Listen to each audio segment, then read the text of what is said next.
Tatlong supplement na kailangan natin panlaban sa mga viruses, illnesses, infection. Tulad ng pandemic ngayon, especially the new strain, Omicron, and even other strains. Kapag kompleto yung ating vitamins and minerals na sasabihin ko sa inyo, most likely, hindi kayo tatablan o di kaya kung tablan man, pwede itong madali lang gumaling. It's not the usual na instead of 14 days or 21 days, recovery can become faster. Of course, maraming factors to consider, but if you also ensure na kompleto yung vitamins and minerals and these three supplements sa inyong katawan, most likely you will overcome it. And don't worry, later at the end of the video, I will also share with you kung paano ito makuha ng libre, hindi kailangan bilhin. So the first one would be vitamin D. So vitamin D is the vitamins na nakukuha natin from sun exposure. Importante yung vitamin D because it will aid us in making our immune system stronger. Yung maganda sa vitamin D, akala natin para lang siyang pampainit lang, meron lang exposure sa sun, okay na. Pero it is actually related with many other functions in our body. Nakikita na mga bata na kulang sa vitamin D will actually have greater risk na magkaroon ng hypertension. Yes, pati mga bata pwede magkaroon ng alta presyon. And yung mga adults naman, ito ay nakikita na yung mga taong mababa sa vitamin D will also have greater risk of developing diabetes. O di kaya yung mga taong merong diabetes ay deficient sa vitamin D.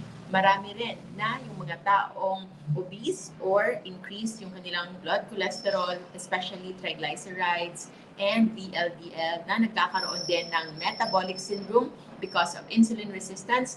They are also deficient mostly with vitamin D. Marami na mga Pinoy na nagkaroon ng vitamin D deficiency, especially when they moved from tropical country like Philippines going abroad. Aside sa kanilang lifestyle, aside sa kanilang bagong way of eating, they are now being exposed to actually poor food choices because yun nga, yung low-fat diet can actually also induce some degree of vitamin D deficiency. Bakit? Because vitamin D is actually not a vitamin. So yung totoo nito, isa siyang pro-hormone na pwedeng gawing hormone and then yung hormone na ito yung mag-i-induce ng maraming ways and means for us to have better immune system to counter, to address kung meron man mga infection na darating sa atin.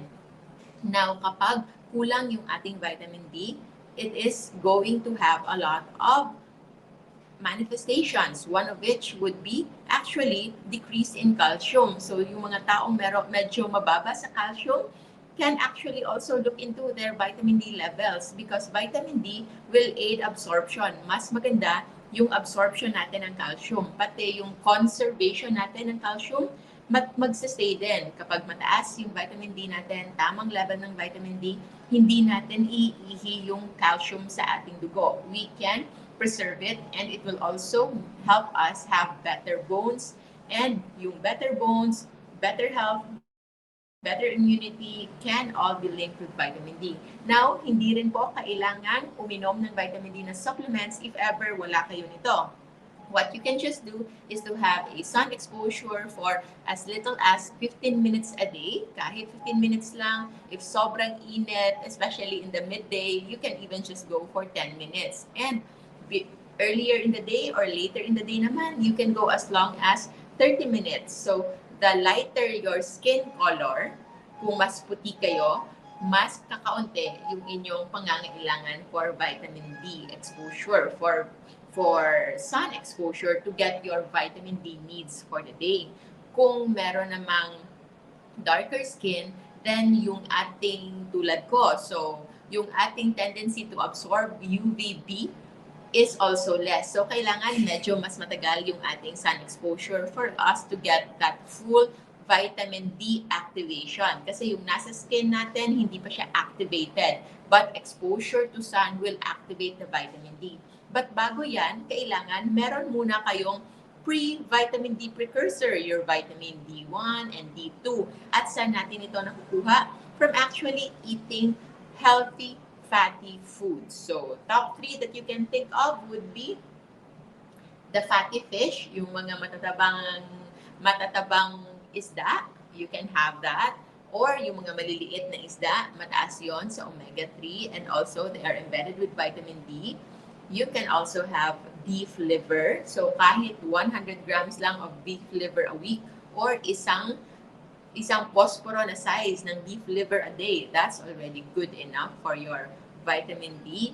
And also, actually, many other fatty foods like egg, especially egg yolk. Ito ay mataas din sa vitamin D. Kung nagsusupplement naman, just 1,000 IU, that's international units of vitamin D, is already enough. But of course, the best way to still get this important vitamin is through natural sources. Usually, I have my own vitamin D na vitamins here, but hindi ko na rin maalala when was the last time I took it. I usually just have them, but hindi necessary na kailangan inumin mo sila every day, especially if you know how to get them from the right sources. So our number 2 supplement is melatonin. So melatonin is a sleeping hormone. Yun yung popular kasi yung action ng melatonin, it will bind in a certain part in our brain. It is produced in our brain, a gland called pineal gland. Para lang siyang butil. Sobrang liit lang yung gland na yan. Nasa yan, gitna yan ng ating utak. But it is very important because it will facilitate healing. Before, alam natin na si melatonin, kapag sinekrete na siya, it will activate certain parts ng ating brain to lower our blood pressure, to lower our blood temperature, body temperature. But at the same time, hindi natin alam that it will also do more than just making us feel drowsy. Hindi lang tayo para magiging sleepy lang after having melatonin because based on current research, yung melatonin pala, merong receptor, merong tagatanggap ng melatonin in every part of our organs, from our kidneys, our heart, our arteries, our liver, practically buong parte ng katawan natin halos merong melatonin receptor. At kapag nagbabind yung melatonin receptor dito, this will also initiate healing and repair sa organ system na yan. So if you can think about it, yung melatonin pala, hindi lang siya pampatulog. Yung pampatulog is just actually the first step for melatonin to really do its major job, which is repair and healing ng mga damages sa ating katawan as we live day to day.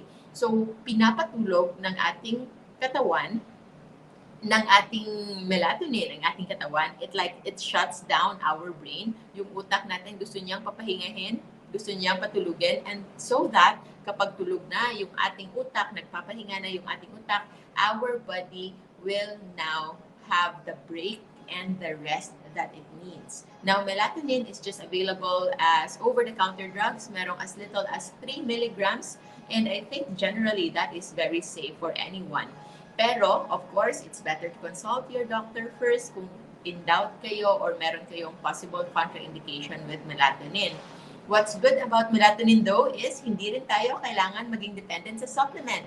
We can activate melatonin because our body naturally produces melatonin. If you follow our tip for number 1, the vitamin D from sun exposure, you will also increase your natural melatonin production during the day and during nighttime because melatonin can just be produced in our body. So, paano natin i-activate yung melatonin sa ating katawan?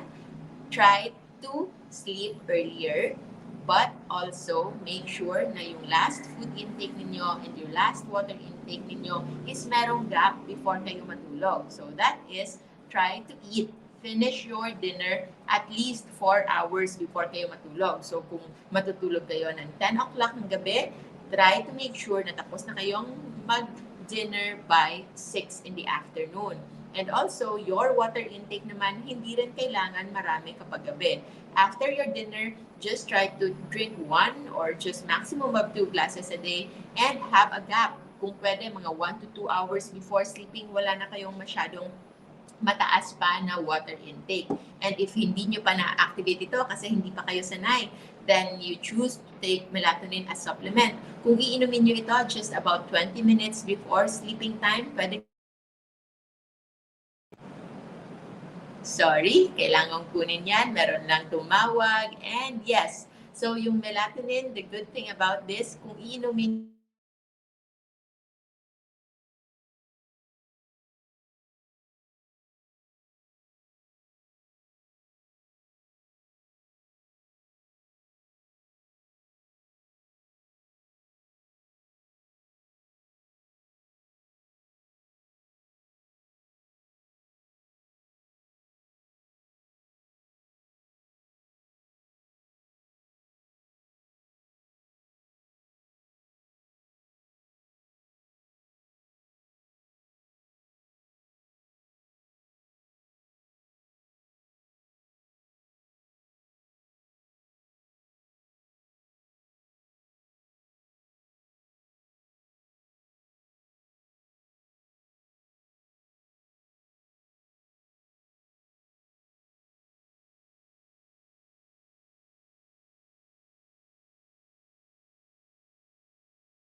yan, I think we are back. Sandali lang.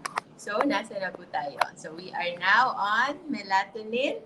Yes, so with melatonin, we can activate this again by making sure na yung ating sleeping time is also regular. So, aside from limiting your water and food before your intended bedtime, try to also not expose yourself to bright light, especially blue light. Yan din po yung purpose na meron akong blue light protection. This is actually for me to reduce my blue light exposure, especially at night. Because at night, kapag ito ay activated, yung katawan natin, akala niya daytime pa, and so your natural melatonin production will also be lowered. Sa mga nagsisimula, you can have some help from melatonin supplement, but if you will already make a regular na what we call as sleep hygiene, then you are also bound to develop your own natural melatonin production each and every day, at hindi nyo rin kailangan mag-supplement pa nito because naturally, we can just create our own melatonin. And lastly, ano yung pangatlong supplement natin? It is vitamin C or ascorbic acid. So we already know that vitamin C is a good immune booster. Kailangan natin ito to combat diseases para palakasin yung ating immune system. Right now, yung mga supplement na nakita nyo is already 500 milligrams yung minimum. But alam nyo ba na generally yung kailangan natin is just 50 milligrams? At yung 50 milligrams na ito, sobra itong daling makuha sa pagkain. Like green leafy vegetables, 1 cup of broccoli, isang bell pepper, isang green bell pepper. That's already good enough. Makukuha nyo na more than 50 milligrams of vitamin C or ascorbic acid na inyong kailangan in a day. Pero bakit marami pa rin na hindi parang mataas yung kanilang vitamin C level in the body or mas nangangailangan ng vitamin C sa kanilang katawan? This is actually because yung vitamin C mas marami yung kakailanganin mo if you are eating a lot of sugar and carbohydrates. If you are always loading up with sugar, sweets, bread, cookies, rice, pandesal, and all those, kino-compete mo actually yung lugar ng vitamin C. So instead of na yung vitamin C ay magiging mas active sana kasi nga mag-i-activate niya ito sa cells, hindi na siya makakagalaw because nire-replace siya ng glucose sa iyong katawan. So meron ako ipapakita sa inyo for you to see this one. And here. So yan.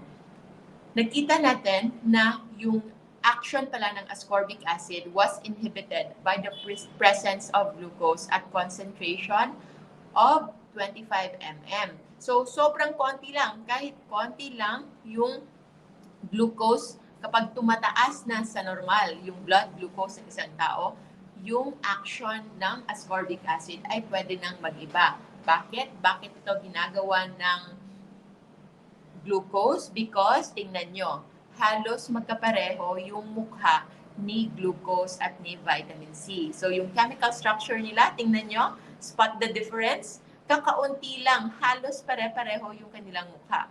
That's why yung nangyayari, yung akala ng katawan natin na vitamin C ay glucose pala and it's no longer active. And when that happens, your body will have a manifestation na parang hindi siya mataas sa vitamin C. So your capacity to heal, because vitamin C is a requirement in production of collagen. So sa mga nagko-collagen dyan, actually, kung tama lang yung inyong kinakain at rich kayo sa vitamin C at in-lower down nyo yung inyong glucose intake, hindi nyo na actually kailangan pang mag-supplement ng sobra-sobra when it comes to both vitamin C and even collagen, because your body will naturally make collagen but kakailanganin niya ng vitamin C at yung pangangailangan mo nga sa vitamin C ay hindi ganon kataas if you will eliminate also your intake of the food na nagko-compete sa vitamin C. At ano yon?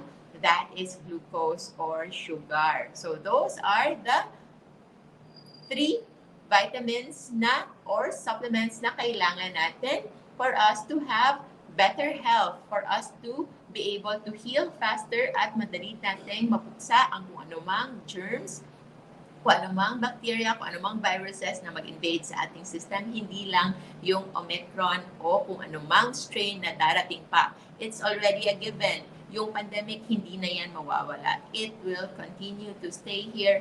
All we need to do is strengthen our immune system. So to recap, it's vitamin C, vitamin D na pwedeng sa supplement but better from natural sources, from sun exposure, and of course, intake of good fats. You can eat any animal fats. It has a lot of vitamin D precursor. You can have beef liver, you can have fishes, you can have eggs. And of course, melatonin, which is not just for sleeping but also for repair. And lastly, vitamin C na hindi nyo rin kailangang sobra-sobra yung kainin. Just intake of just a cup of vegetables is already good enough for your vitamin C needs for the day. But the most important thing here is for you to eliminate your glucose intake, because once you eliminate, kapag binabaan nyo yung glucose intake, your vitamin C, kahit kakaunti lang, enough na yon for you to have adequate amount to make your immune system very, very rich and good and robust against any illnesses. And of course, if you wish to know more, you are more than welcome to join our groups for food inspirations. That's Life Without Rice and Low Carb Feasting and Fasting Community. And for some guidance, you are also more than welcome to join our exclusive groups with premium contents, LCF Masterclass by yours truly. For those watching in YouTube, you can contact Angela at 0917-993-1239 for more. So, maraming salamat everybody. And last reminder, yung glucose, hindi lang makikita sa chocolate, sa candy, sa sugar, sa mascovado, sa honey.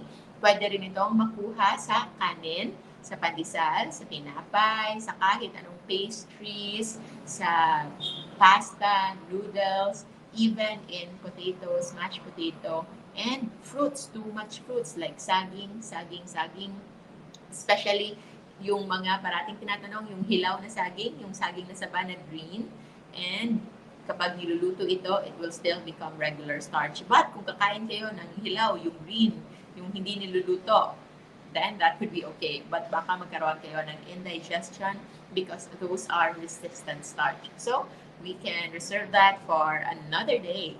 For now, I'll leave to you with the saying, as always, to stay low carb so that we all stay safe. Maraming salamat po everyone. Happy